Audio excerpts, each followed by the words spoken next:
आज का जो चैप्टर, मेन चैप्टर जो है सो हमारा सेल्स है। सेल नहीं बोल सकते, सेल्स, क्योंकि एक सेल्स को उठाने के गए हो तो कितने सेल्स हमारे पास आ जाएगा। इसीलिए उसका चैप्टर में कभी भी सेल नहीं देखिएगा, सेल्स देखिएगा, यानी कोशिकाएं देखिएगा। तो इसका बताया जाता सेल, यानी सेल्स जीवन का बेसिक का स्ट्रक्चरल एवं फंक्शनल, यानी एक ऐसे जीवी हैं, ऐसे जीव हैं, ऐसे जिंदा रहने वाले सेल्स हैं कि जो स्ट्रक्चर और फंक्शंस दोनों को काम करता है। ये फंक्शंस यूनिट होती है। सेल्स शरीर की सबसे छोटी इकाई होती है। जिस तरह से हम वेट करते हैं, वजन करते हैं, तो सबसे छोटी इकाई ग्राम होता है। जिस तरह से हम मेजरमेंट करते हैं किसी का, तो उसका हमारा एमएम होता है। जिस तरह से हम अगर तौल का काम करते हैं, तौलने का काम करते हैं, तो हमारा एमएल होता है। उसी तरह से हमारे बॉडी को जो सेल, जब से छोटी इकाई के जब बात करते हैं, तब हमारा वहाँ पे देखने को मिलता है, यानी यूनिट में आपको सेल्स देखने को मिलता है। कहता है क्या इसमें, कहता है क्या कि सेल्स जीवन की बेसिक स्ट्रक्चरल एवं फंक्शनल यूनिट होती है। कोशिकाएं शरीर की सबसे छोटी इकाई होती है। कोशिका सबसे छोटा जीवित जीव और पृथ्वी पर जीवन की मूल इकाई है।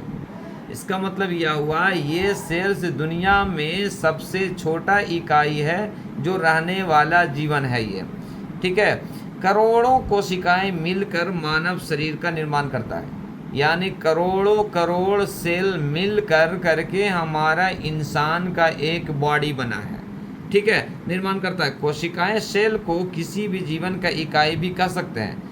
कोशिका यानी सेल में जीवन की सभी मूलभूत क्रियाएं, जैसे पाचन, यानी हर जगह पे इसका रोल है। यानी अब इसीलिए तो बताया जाता ना कि सेल्स हमारा आपको स्ट्रक्चरल और फंक्शनल, यानी फिजियोलॉजी और एनाटॉमिकली दोनों में उपयोग होने वाला यह यूनिट होती है, यानी दोनों चीज़ को बनाने वाला यह सिस्टम होता है।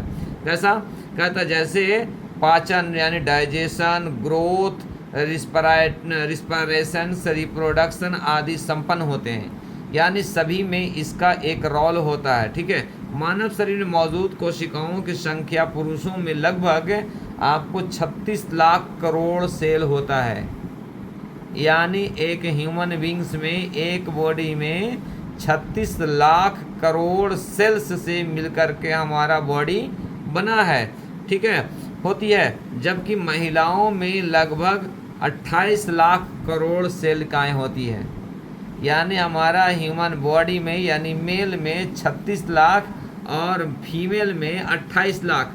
लेकिन गुस्सा तो कहीं हम लोगों से ज़्यादा रहता है सर, उसको सोच लीजिए, यानी जितना ज़्यादा उतना शांत, जितना कम ज़्यादा ऊपर। तो हर इंसान में, यानी हर मेल और फीमेल में हर जगह देखने को मिलेगा, कम रहेगा लेकिन पावर ज़्यादा दिखाएगा, ये मान लीजिए। तो उस चीज़ को समझना है कि हम उसको कैसा कंट्रोल कर सकते हैं, यानी उसमें हाइपर एक्टिविटी ज़्यादा होता है। यानी कहता ना कि आधे जल गगरी छलकत जाए, यानी आधे घड़ा पानी लेकर के जाते हैं तो वो ज़्यादा छलकता है, और अगर भर करके लेके जाते हैं तो वो शांत रहता है। तो हमारे पास बॉडी में ह्यूमन यूनिट इकाई में बनने में 28 लाख करोड़ सेल्स बनता है, लगता है, लेकिन ले आपको फीमेल में हमारा हमारे में 36 लाख करोड़ लगता है, और लेडीज़ में जो है सो हमारा 28 लाख करोड़ सेल, मतलब यानी मिलकर के बना है। आवाज़ नहीं आ रही। आ रही है? अब आ रही है सर? आवाज नहीं आ रही है। आ रही है? ठीक है। यानी मेल में जो है सो हमारा 36 लाख करोड़ सेल्स से मिलकर बना है, और फीमेल में 28 लाख करोड़ सेल्स से मिलकर बना होता है, ठीक है, होती है। जब कई कोशिकाएं कई अलग अलग प्रकार व आकार की होती है। अब यहाँ पे अब आ रहा है, यानी हर सेल बॉडी में होता है एक जैसा, और एक फंक्शन और एक आकार का नहीं होता है, सबका अलग अलग साइज होता है और अलग अलग आकार और फंक्शंस रहता है, ठीक है, कई अलग प्रकार की होती है। सभी कोशिकाएं एक प्लाज्मा झिल्ली से बंधी होती है, लेकिन एक दूसरे मेम्ब्रेन्स से, यानी झिल्ली से अटैच रहता है, ना कि वो टूट सके। अगर वो टूट जाएगा, इस तरह से बंधन रहता है, हर एक दूसरे से कनेक्ट रहता है, बीच में एक हमारा मेम्ब्रेन्स रहता है, झिल्ली रहता है कि सभी से एक बाइंडिंग में लेकर के रखता है। बंदी होती है कोशिकाएं की खोज सर्वप्रथम यानी सबसे पहले डॉक्टर रॉबर्ट हुक ने 1665 ईस्वी में रिसर्च किया था। इसको कब किया था? 1665 ईस्वी में डॉक्टर रॉबर्ट हुक ने की थी। मानव शरीर में पाई जाने वाले सबसे छोटी कोशिकाएं सेरिबलम है, यानी इसमें सबसे छोटा जो सेल्स होता है इसको होता है सेरिबेलम की ग्रेनुअल सेल्स। सेरिबेलम कहाँ होता है? हमारा ब्रेन में एक जो होता है ग्रेनुअस सेल जो होता है, ये हमारी बॉडी की सबसे छोटी सेल होता है। कहाँ? ब्रेन में पाया जाता है। वो किस में कहता है आपको? सेरेबेलम में ग्रेनुअस सेल जो सबसे छोटा होता है। मानव शरीर में पाए जाने वाले सबसे बड़ी सेल कौन सा होता है मालूम है? मानव में सबसे बड़ा सेल कौन पाया जाता है? कहाँ पाया जाता है? इसका जो नाम है, एक जो सबसे छोटा पाया गया ग्रेनुअस सेल हमारा सेरेबेलम में पाया जाता है, और सबसे बड़ा सेल जो होता है वो होता है रिप्रोडक्टिव सिस्टम में ओवम का काम करता है, जो हमारा फीमेल में पाया जाता है। ठीक है, ओवम होती है। मानव शरीर में 200 से अधिक विभिन्न प्रकार की कोशिकाएं होती है। हमारी बॉडी में कितने क्वेश्चन में निकल के आ गया? हमारी बॉडी में सबसे छोटी इकाई सेल्स से मिलकर के हमारा ह्यूमन बॉडी बना। हमारा लेडीज़ में 28 लाख करोड़ सेल पाया जाता है, मेल में हमारा 36 लाख करोड़ पाया जाता है। रॉबर्ट हुक ने सबसे पहला सेल का यूनिट का सर्च किया, प्लस हमारी बॉडी में सबसे छोटा ग्रेनुअस सेल्स मतलब यानी हमारा सेरेबेलम में पाया जाता है, और सबसे बड़ा सेल्स जो है सो ओवम हमारा रिप्रोडक्टिव सिस्टम में पाया जाता है, प्लस हमारी बॉडी में पूरा टोटल मिलाकर के 200 टाइप का यानी 200 टाइप का सेल हमारी बॉडी में जीवित है। एक समझ लीजिएगा। ठीक है, प्रकार की कोशिकाएं, ये प्रत्येक प्रकार की कोशिकाएं की एक विशेष कार्य करने के लिए विशिष्ट होती है। इलेक्ट्रोहोम्योपैथिक कोशिका प्रत्येक इलेक्ट्रोहोम्योपैथिक कोशिका सेल पर भी कार्य करता है।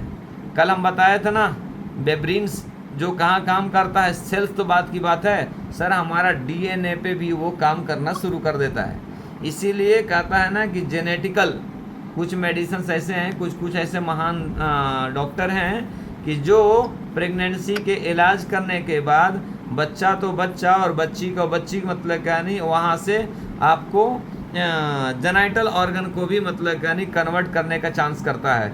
यानी ऐसे मेडिसिन इसमें रिसर्च हो चुका है। ठीक है, स्ट्रक्चर ऑफ सेल के बारे में बताते हैं कि एक समान सेल का प्रारूपिक कोशिका का मुख्य 3 भाग होता है। कितने भाग होते हैं? 3 भाग होते हैं। क्या क्या भाई? सेल मेम्ब्रेन या सेल बॉल कहता है। बॉल का मतलब दीवार, मेम्ब्रेन का मतलब झिल्ली, तो झिल्ली भी एक जैसे दीवार के जैसे ही उसी को बोला जाता है। दूसरा कहता है साइटोप्लाज्म, तीसरा कहता है न्यूक्लियस।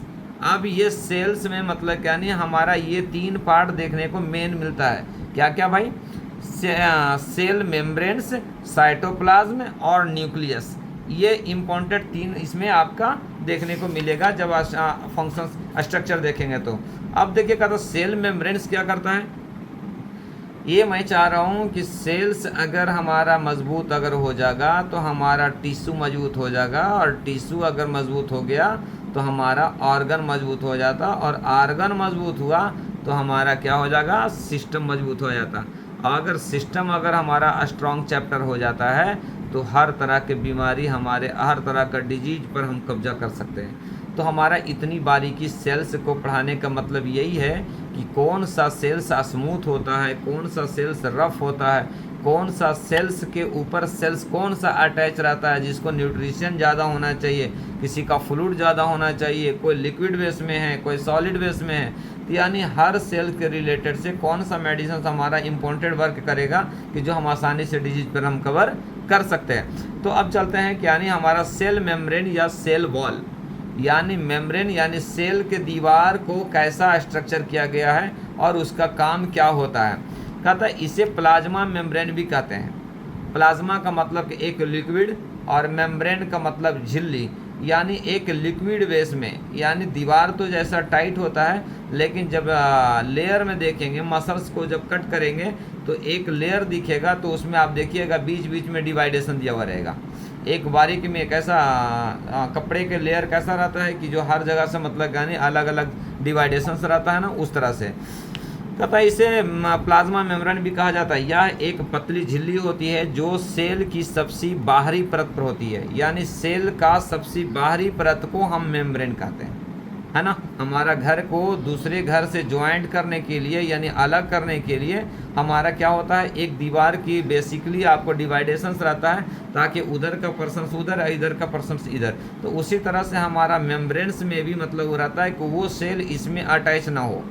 कहता ना कि हमारा मेम्ब्रेन्स में काम करता है कौन सा भाई, हमारा C13 हमारा मेम्ब्रेन्स का काम करता है, यानी लेयर को मतलब यानी एक दूसरे में चिपकने नहीं होने देता है, ये चीज़ होता है। सबसे बाहरी परत होती है यह लिपिड वसा, यानी लिपिड मतलब क्या, नहीं आपको क्या, फैट जो बना हुआ रहता है, किस चीज़ से बना हुआ रहता है। सोच लीजिए कि हमारी बॉडी के कितनी छोटी इकाई है और छोटी इकाई में क्या क्या चीज़ दे करके बना हुआ होता है, ये अंदाज़ा लगा सकते हैं, ठीक है।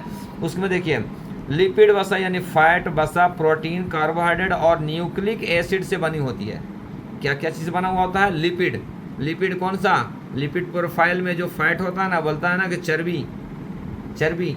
अब भाई बताइए कि जब बॉडी में अगर चर्बी ना रहा, फैट नहीं रहा, तो बॉडी में क्या होगा, वही कारण जो होता है इंसान दुबला हो जाता है, ऑर्गन में चिपक जाता है, यानी ऑर्गन में जो फ्लूइड रहने के बाद जो फैट रहता है तो एक तरह से उसमें वाटर इंक्लूड कैपेसिटी ज़्यादा रहता है, और जब वो पानी निकल जाता है, जब वो फैट निकल जाता है तो पानी का कोई लेयर नहीं है, पानी तो हमेशा निकलते जाता रहता वो, तो इसीलिए मतलब वो चिपक जाता है।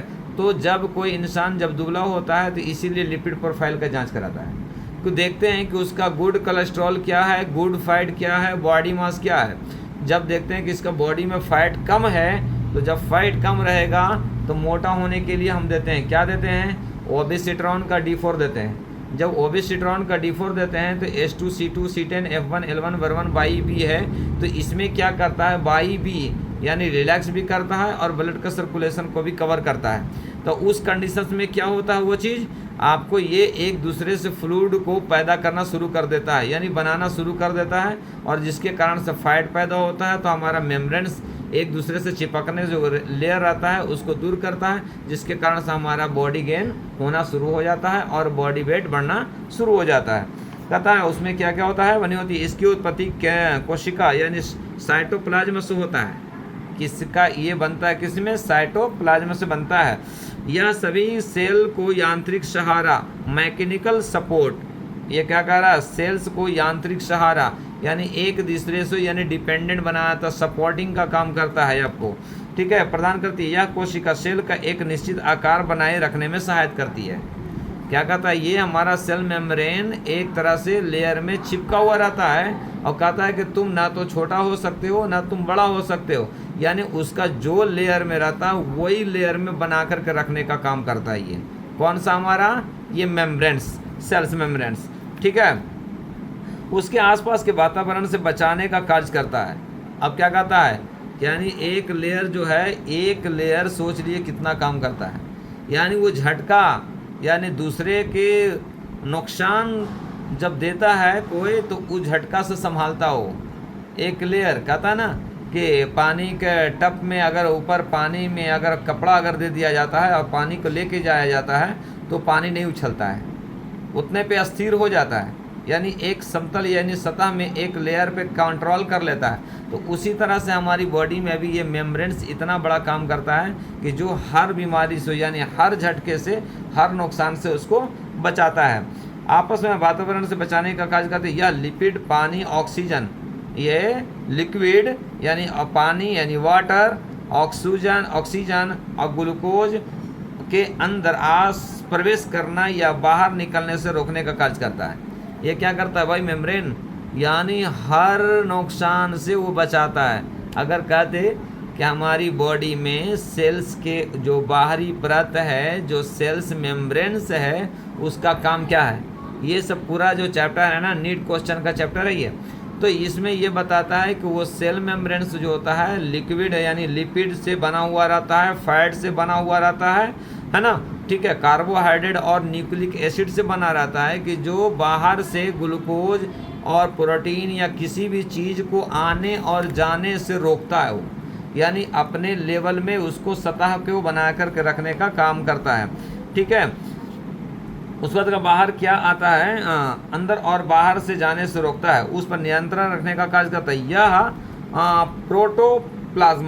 प्रोटोप्लाज्मा की रासायनिक संरचना को बनाए रखने में मदद करता है। सेल मेम्ब्रेन्स होती है, ये सभी सेल की थिकनेस अलग अलग होती है, यानी सभी सेल का थिकनेस क्या होता है, अलग अलग होता है, यानी मोटाई उसका सबका अलग अलग होता है, एक जैसा नहीं होता है कि हाँ सबका सेल का एक ही जैसा। कितने हमारी बॉडी में सेल्स पाया जाता है, कितने तरह के, 200 टाइप का हमारी बॉडी में सेल्स पाया जाता है ना, हमको याद पहले ही बता चुके। और 28 लाख करोड़ लेडीज़ में सेल्स पाया जाता है और 36 लाख करोड़ सेल्स जो हमारा मेल में पाया जाता है।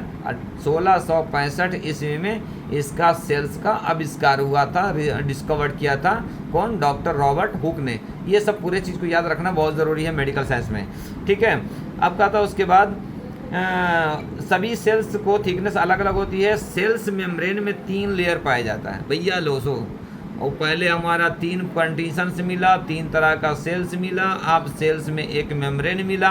अब मेम्ब्रेन को इतना पढ़ने के बाद भी बताया जा रहा है कि यानी मेम्ब्रेन में 3 लेयर होता है। कितने लेयर, 3 लेयर होता है। अब उतनी बारीकी झिल्ली में 3 लेयर होता है। अब 3 लेयर को हम कैसा डिटरमाइन करेंगे ये देखेंगे। 3 लेयर पाया जाता है जिसमें सेंटर वाली लेयर लिपिड की बनी होती है, यानी बीच का जो लेयर रहता है लिपिड का बना हुआ रहता है, यानी फैट का बना हुआ आता है, जिसमें सेंटर लिपिड लेयर और वही दोनों तरफ लेयर प्रोटीन की बनी होती है। क्या बोलता है, हमारा 3 लेयर होता है, 3 ये 2 हुआ, 1 लेयर 2 लेयर, बीच में एक है, ये बीच में जो है सो हमारा लिपिड का बना हुआ रहता है, और ये साइड दोनों प्रोटीन का बना हुआ होता है। याद रखिएगा, सेल का 3 लेयर होता है, एक लेयर जो है सो हमारा प्रोटीन का, फिर बीच में जो है सो लिपिड का, फिर लास्ट में जो है सो हमारा प्रोटीन का, यानी दोनों तरफ प्रोटीन रहता है, बीच में लिपिड रहता है, फैट से बना हुआ रहता है, जो कि हमारा एक लेयर को मजबूती के रूप में फैट को पिघलने नहीं देता है। और फैट क्या होता है, एक चर्बी नुमा होता है, तो उस चर्बी को यानी वो फैट को टेम्परेचर को मेंटेन करने के लिए हमारा दोनों प्रोटीन जो है सो एक दूसरे से कनेक्ट रहता है कि ना तो उसको ज़्यादा ठंडे होना देना है, ना तो उसको गर्म होने देना है। तो अब लिपिड बनाने का रीज़न क्या हुआ, लिपिड एक फैट एक ऐसा होता है कि जब बॉडी में हमारा एनर्जी का लेस होता है तो उस वक्त हमारा लिपिड जो है सो एक लिक्विड फॉर्म में हो करके हमारी बॉडी को मेंटेन करने के लिए देता है कि हर जगह फैट का काम हमारा वही होता है, लिपिड का काम हमारा वही होता है। लिपिड का मतलब होता है बॉडी में हमारा एक्स्ट्रा एनर्जी, है ना। जिस तरह से ऊँट में एक कुब जो होता है, जो ऊंचा जो होता है ऐसा पीठ पे उसके ऊपर ऐसा, तो उसमें क्या रहता है, फैट रहता है। फैट का काम क्या होता है भाई, वो चर्बी उतना क्यों दिया भगवान उसको, खुदा ताला ने क्यों दिया इसको, उसको देने का मतलब ये है कि ऊँट जो पाया जाता है राजस्थान तरफ से गर्म जगह में, वहाँ पे पानी का मतलब यानी बहुत वहाँ अभाव होने के कारण जब उसको पानी पिलाने के लिए जाता है इंसान, तो एक बार 50-60 लीटर पानी पी लेता है। जब पानी पीता है तो इंसान को जिस तरह से पानी पीने के बाद वो ज़्यादा देर तक पानी नहीं टिकता है, तो उसी तरह से वो भी पानी ज़्यादा देर टिकता नहीं है, वो भी यूरिन से पास हो जाता है। लेकिन वो क्या काम करता है, जैसे ही पानी बॉडी में जाता है तो जितना भी बॉडी से फैट रहता है वो जाके कुब्ज में जा कर के जमा हो जाता है। जब कुब्ज में जमा हो जाता है तो जहाँ जहाँ फैट था वहाँ पानी हमारा चला जाता है, तो वो पानी पहले इस्तेमाल होता है, उसका जो वो पानी का जब ख़त्म हो जाता है बॉडी में एनर्जी के रूप में ख़त्म हो जाता है धीरे धीरे, तो अब वो कुब्ज जो है सो पानी के रूप में पिघल के पूरी बॉडी को देता है और उसके से काम चलाता है वो। तो उसी तरह से हमारी बॉडी में इंसान जो दुबला आदमी है वो आपको बॉडी को ज़्यादा देर बर्दाश्त नहीं करता है गर्मी में, क्यों, उसको ज़्यादा गर्मी लगता है। लेकिन मोटा आदमी है तो उसको क्या करेगा, ज़्यादा देर तक बर्दाश्त करेगा, पसीना आएगा, स्वेटिंग आएगा, लेकिन आपको कवर ज़्यादा देर करेगा, क्योंकि उसकी बॉडी में एनर्जी इतना है कि जो वो फैट जो है सो पिघल करके बॉडी में सर्कुलेट देता है और वो चीज़ को मतलब कहीं मेंटेन करता है। तो हम अभी यहाँ चल रहे थे कि हमारा सेल मेम्ब्रेन का 3 लेयर होता है, दोनों तरफ प्रोटीन होता है और एक तरफ हमारा क्या होता है, लिपिड होता है, फैट होता है, याद रखिएगा। इससे होकर ही सेल्स ब्लड से पोषक तत्वों और ऑक्सीजन को ग्रहण करता है और वेस्ट मटेरियल व कार्बन डाइऑक्साइड को बाहर निकालने का कार्य करता है। अब बताइए कि ऑक्सीजन, अगर ये प्रोटीन और फैट अगर नहीं रहेगा तो अभी हम बता चुके हैं ना कि ऑक्सीजन वो नहीं लेगा और सही से मेंटेन नहीं करेगा। अब देखिए ये कहता है कि सेल मेम्ब्रेन का स्ट्रक्चर हुआ और थोड़ा इसमें फंक्शन मिला हुआ था। अब मेन फंक्शंस में क्या कहता है इसका, कोशिका यानी सेल मेम्ब्रेन सेल को सहारा एवं सुरक्षा प्रदान करता है। क्या करता है, उसको एक तरह से प्रोटेक्टिव मैकेनिज्म का काम करता है, या कोशिकाओं के अंदर और बाहर पदार्थों की गति को नियंत्रण करता है, या कोशिका को बाहरी वातावरण से अलग करता है और कोशिका झिल्ली सभी कोशिकाओं से मजबूत रखती है। यानी वो बाहर से, हवा से, धूप से, यानी ज़्यादा हीट कोल्ड से ये प्रोटेक्टिव करता है। कोशिका यानी सेल मेम्ब्रेन से सेल की बाहरी आवरण होता है, इसके भीतर अन्य सभी अंग जैसे साइटोप्लाज्म और केंद्रक घिरे होते हैं, इसे प्लाज्मा झिल्ली भी कहते हैं। यानी इसके अंदर और भी जो लेयर रहता है उसको ये प्रोटेक्टिव मैकेनिज्म के जैसा ये काम करता है। कहता है कि सेल के बाहर पाए जाने वाले फ्लूइड को बाह्य कोशिकीय यानी एक्स्ट्रा सेलुलार फ्लूइड कहते हैं। किसको, सेल के बाहर पाए जाने वाले फ्लूइड को क्या बोलते हैं, सेल जो है, सेल के बाहर पाए जाने वाले फ्लूइड को एक्स्ट्रा सेलुलार फ्लूइड और सेल के अंदर पाए जाने वाले फ्लूइड को इंट्रा सेलुलार फ्लूइड। यानी सेल को बाहर पाए जाने वाले फ्लूइड को एक्स्ट्रा सेलुलार फ्लूइड बोलते हैं और अंदर पाए जाने वाले को इंट्रा सेलुलार फ्लूइड कहा जाता है। ठीक है, कुछ पदार्थ सब्सटेंस इंट्रा सेलुलार फ्लूइड व एक्स्ट्रा सेलुलार के माध्यम से भी एक्सचेंज होता है।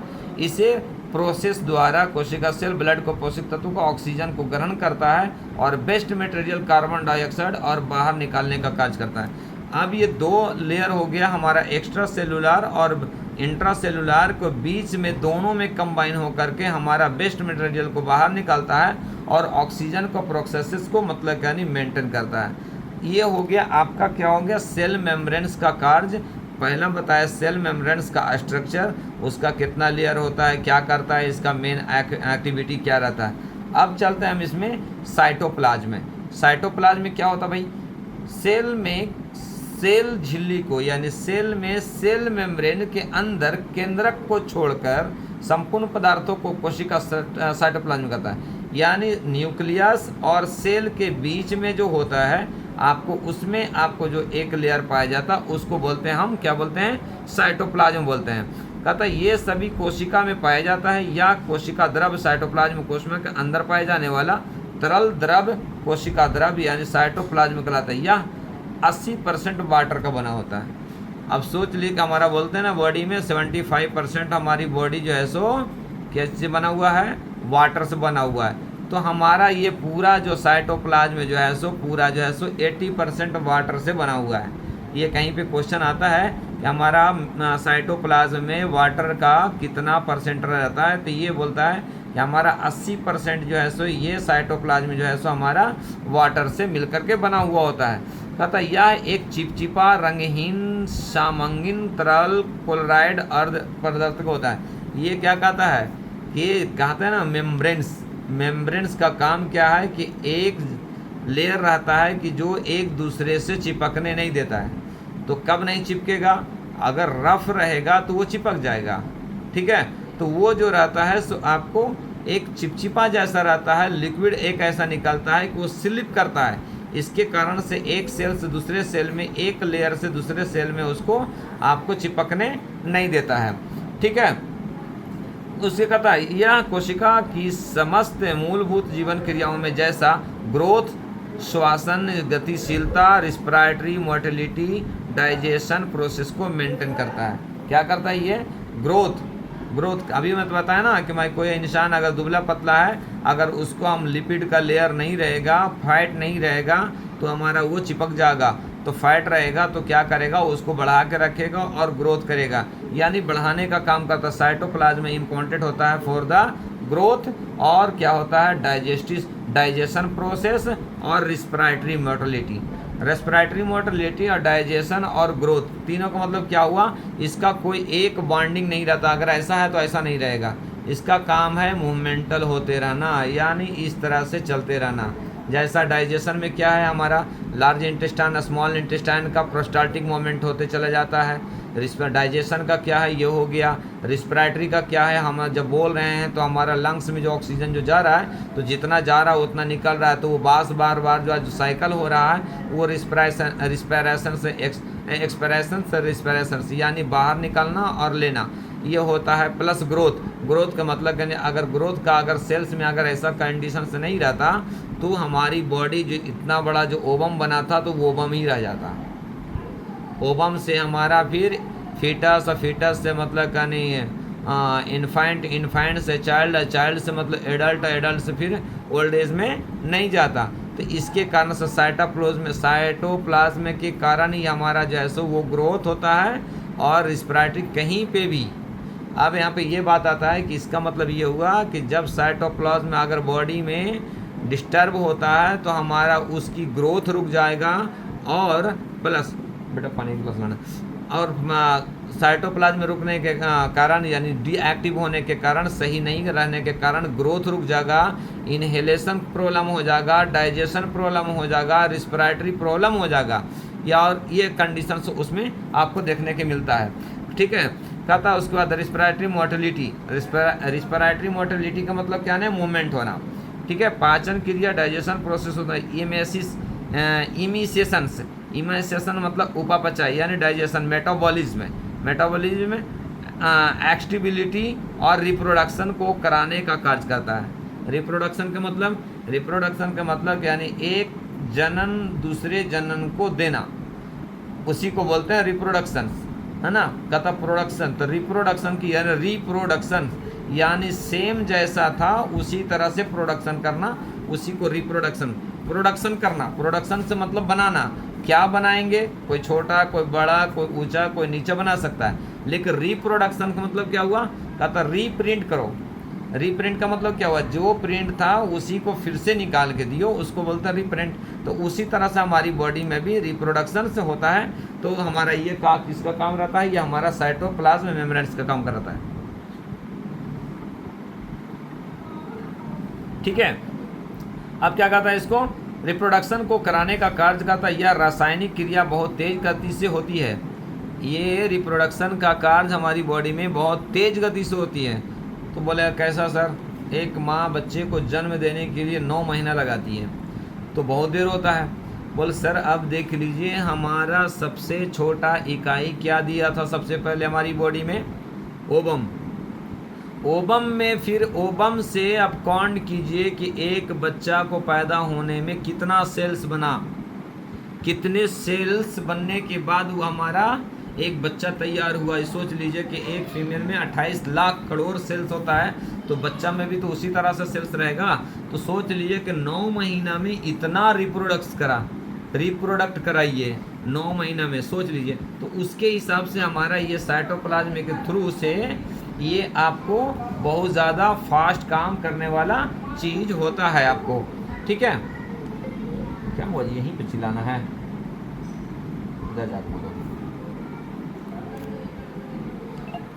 ठीक है। तो ये चीज़ होता है। अब क्या था इसमें, क्या कहता है एक्टोप्लाज्म। अब इसमें क्या होता है, एक एक्टोप्लाज्म में भी कोशिका का साइटोप्लाज्म का गैर दानेदार बाहरी भाग होता है। अब ये जो है साइटोप्लाज्म का एक और हिस्सा होता है एक्टोप्लाज्म, जो है सो रफनेस रहता है। ये तो चिकना रहता है, उसमें रफनेस रहता है। रफनेस क्यों रहता है भाई, रफनेस इसलिए कि जब कहीं पे दीवार पे सीमेंट लगाते हैं हम, अगर वो चिकना रहता तो सीमेंटेड डॉन आ जाता है, यानी वो नहीं पकड़ पाता है। तो उसी तरह से रफनेस प्लाज्मा एक्टोप्लाज्म जो होता है सो उसको पकड़े हुए रहता है। जितना पे लेयर लगाए उतना ही पे लेयर वो फिक्स रहता है, ताकि तुम इधर से उससे नीचे नहीं आना है और ऊपर नहीं जाना है, एक दूसरे से मुड़ना नहीं है, चिपकना नहीं है। ये चीज़ कहता है।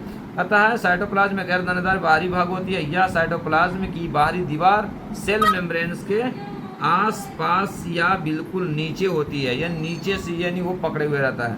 कहता है एक रहता है इसमें और एंडोप्लाज्म। एक साइटोप्लाज्म हो गया, दूसरा उसका एक भाग है एक्टोप्लाज्म, एक्टोप्लाज्म, दूसरा हो गया एक एंडोप्लाज्म। इसका क्या होता है? एंडोप्लाज्म इसकी अक्सर दानेदार आंतरिक परत होती है, साइटोप्लाज्म या केंद्रक न्यूक्लियस के आसपास होती है।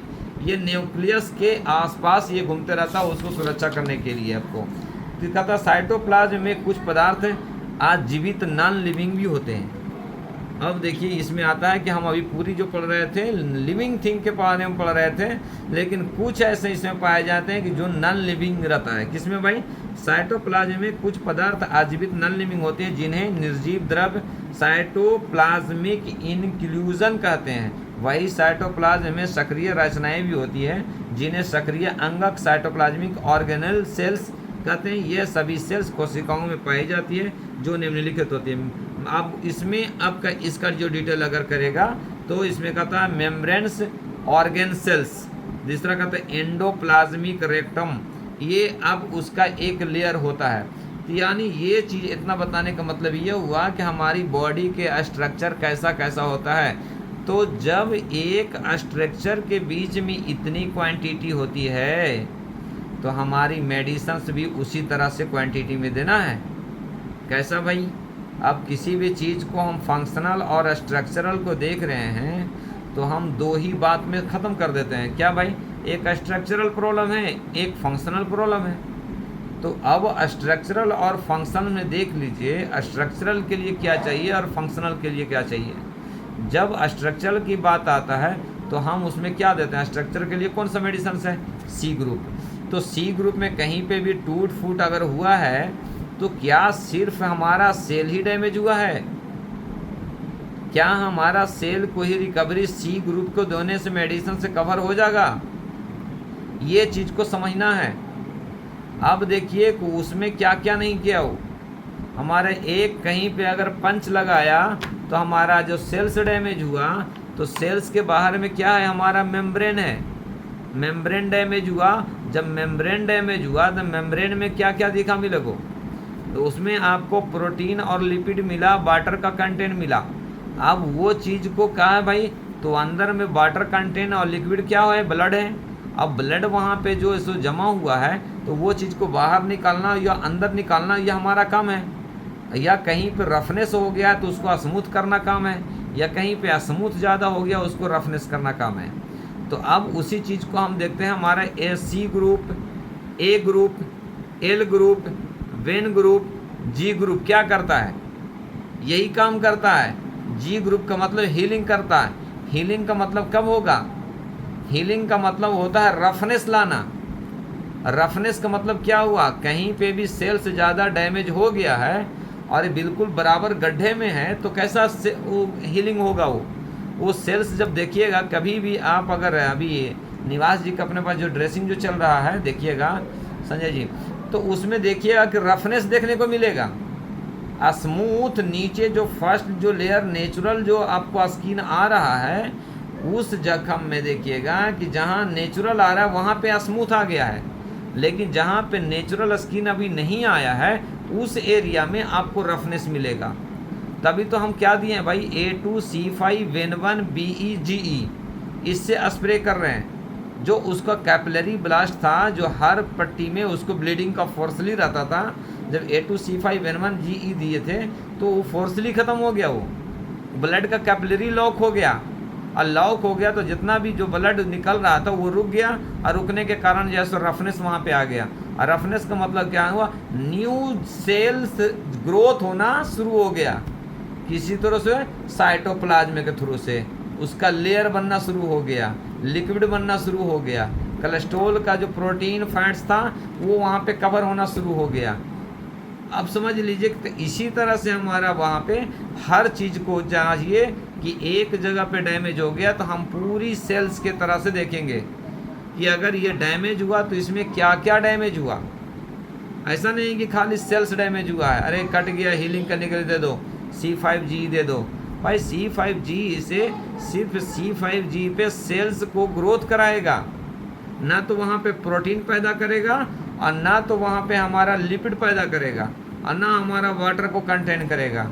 इसीलिए कहीं पे ऑक्सीजन की कमी होता है तो वो जख्म बजाते से सूख जाता है, उसका मसल्स ड्राई हो जाता है, और ड्राई होने के कारण जो है सो हमारा वो मसल्स हीलिंग होने में कैपेसिटी उसका कम रहता है। जो जख्म ज़्यादा ड्राई हो गया उस चीज़ को सुखाने में बहुत टाइम लगेगा, और जो जख्म गीला है, पसनुमा है, वाटरी है, ब्लड का सर्कुलेशन ज़्यादा है, वो जख्म को सुखाना आसान हो जाएगा। आप देख लिए आज एक फिंगर का इलाज कर रहा है ना, उसका देखो सूखा हुआ है जिसके कारण से उसको टाइम लग रहा है। निवास जी का पूरा वेटेड है, आपको साइटोप्लाज्मा उसका लिक्विड बराबर है, हेल्दी पर्सन है, उनका कोलेस्ट्रॉल बेहतर है, उसको जल्दी ठीक हो रहा है। तो हमारा कहने का मतलब ये है कि सी ग्रुप को, ए ग्रुप को, एल ग्रुप को, वेन ग्रुप को, जी ग्रुप को, ये जो एक ऐसा मेडिसिन है कि जो हर सेल्स पे काम करता है। लेकिन अब से जो सेल्स के, अभी तो एक ही सेल्स के बारे में हम पढ़ रहे हैं, एक सेल पढ़ रहे हैं, एक सेल के आजू बाजू में पढ़ रहे हैं। जो 200 सेल अभी जो पढ़ने का है वो क्या करेगा, अब जब 200 सेल पढ़ेंगे, 200 सेल कैटेगरी में पढ़ेंगे कि कौन कौन सा सेल है, epithelial cell, muscle cell, smooth cell, rough cell, कौन सा सेल, तो उसको जब पढ़ेंगे तब पता चलेगा कि कौन कौन सा ऑर्गन से किसका रिलेटेड है। उसके हिसाब से हमारा मेडिसिन सिलेक्शन जब करेंगे ना, तब जा कर के हमारा ये समझ में आएगा कि मतलब कि हाँ, यह रियलिटी में मतलब कि हमारा ये कंटेंट देखने को मिलेगा। कहता है इसमें अब एक थोड़ी सी और चैप्टर है, उसमें थोड़ी सी इसका चैप्टर का कहता है कि साइटोप्लाज्म, यानी अभी कहता है एंडोप्लाज्मिक रेक्टिकुलम। एंडोप्लाज्मिक रेक्टिकुलम क्या होता है, यह एक प्रकार का ट्यूबुलर स्ट्रक्चर होता है। ये जो सेल्स होता है कैसा था, ट्यूबुलर होता है। ट्यूब का मतलब ट्यूब कैसा, यानी जैसा मरकरी का ट्यूब होता है, मरकरी का ना उस तरह से ट्यूब रहता है, खड़े खड़े रहता है। वो देखिएगा, आपको बताएंगे कौन सा हिस्सा में कौन सा ट्यूब सेल्स रहता है तो बताएगा, समझ में आएगा। कहता है यह एक प्रकार के ट्यूबुलर स्ट्रक्चर होता है। साइटोप्लाज्म में मेम्ब्रेयस चैनल की कैनाल की जाल के समान स्ट्रक्चर होता है। स्ट्रक्चर 2 प्रकार का, स्ट्रक्चर भी 2 प्रकार का होता है। यह दोनों एक दूसरे से साथ इंटरकनेक्ट होता है। खुदरी यानी एंडोप्लाज्मिक रेक्टिकुलम। एंडोप्लाज्मिक का मतलब यानी ये जो होता है सो रफ होता है, रफ सेलुलर हो गया। और दूसरा कहता है राइबोसोम के कण पंक्तियों को चिपकते रहते हैं, यानी रफनेस होने के कारण एक दूसरे से चिपकता है। ये रफ है बोल करके ये पकड़ लिया, अगर ये लूज रहता यानी आपको स्मूथ रहता तो ये आपको छोड़ देता। तो उसी तरह से इसमें भी याद करता है। दूसरी कहता है कि स्मूथ एंडोप्लाज्मिक रेक्टिकुलम अंतर्जालिका लिपिड। अब स्मूथ में आपको लिपिड पाया जाता है और रफ में लिपिड नहीं पाया जाता है। तो ये ज़्यादातर जो देखने को मिलता है कि जो हेल्दी पर्सन आएगा उसमें आपको लिपिड स्मूथ मसल्स ज़्यादा पाया जाएगा, और जो अनहेल्दी रहेगा, जो दुबला पतला रहेगा, उसको रफ सेल ज़्यादा पाया जाता है। उसमें आपको यानी हीलिंग का कैपेसिटी देर से होता है। ठीक है।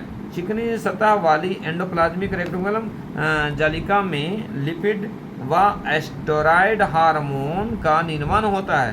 पेशी यानी मसल्स सेल में आवेग इम्पल्सेस को संबंध कन्वेंशन करती है। यह आकृति या याकृत का मतलब क्या हुआ, याकृत किसको बोलते हैं, लीवर को बोलते हैं ना, जिगर को बोलते हैं, हाँ? लीवर को याकृत बोलते हैं। अब याकृत का जो सेल्स रहता है ये ट्यूब नुमा रहता है। कभी भी देखिएगा उसको कट कीजिएगा तो उसमें छेद दिखेगा, बारीकी छेद के जैसा दिखता है इसमें। ठीक है। और मसल सेल में आवेग इम्पल्सेस को समझने यानी यकृत कोशिकाओं में प्रोटीन की व कार्बोहाइड्रेट की संश्लेषण सिंथेसिस का कार्य करता है। यानी ये जो ऐसे जो मसल्स होता है जो एक्सपेंडिंग कम होता है, जैसे किडनी एक्सपेंड कम होता है, लीवर एक्सपेंड कम होता है, स्प्लीन एक्सपेंड कम होता है, लेकिन हमारा गॉल ब्लैडर एक्सपेंड ज़्यादा होता है, स्टोमक एक्सपेंड ज़्यादा होता है, इंटेस्टाइन एक्सपेंड ज़्यादा होता है, यानी फैलने वाला ज़्यादा होता है। ठीक है। ये चीज़ होता है से हमारा ये आज का चैप्टर तक तो इतना ही रखेंगे। अभी इसका जो और जो चैप्टर है जो आपसे गोल्गी एपरेटस, माइटोकॉन्ड्रिया, ये पूरे को लेके चलेंगे। ये चैप्टर सेल्स जो है सो आपको कम से कम 2 दिन कंटिन्यू लगेगा, 2 से 3 दिन, तब जा कर के हम टिश्यू में जाएंगे, तब समझ में आएगा। अभी आपको रामकथा दी समझ में आएगा, जो अगर इसमें पढ़े होंगे उसको समझ में आता होगा, लेकिन जो नया अगर है उसमें तो इसमें बहुत ज़्यादा टफ जरा मैटर रहता है थोड़ा, इसीलिए थोड़ा सा चैप्टर को देखिएगा पकड़ करके कि मतलब क्या क्या इसमें रहता है। तो अभी मैं सेंड करता हूँ फ़ोटो, तो मालूम होता है कि हाँ साइटोप्लाज्म में कहाँ पे रहता है, न्यूक्लियस कहाँ पे रहता है, माइटोकॉन्ड्रिया क्या रहता है, माइटोकॉन्ड्रिया में क्या क्या रहता है, ये चीज़ को देखना ज़रूरी है ताकि आपको समझ में आ जाएगा। तो अभी इसके रिलेटेड से अगर किसी को कोई क्वेश्चन है तो पूछ सकते हैं।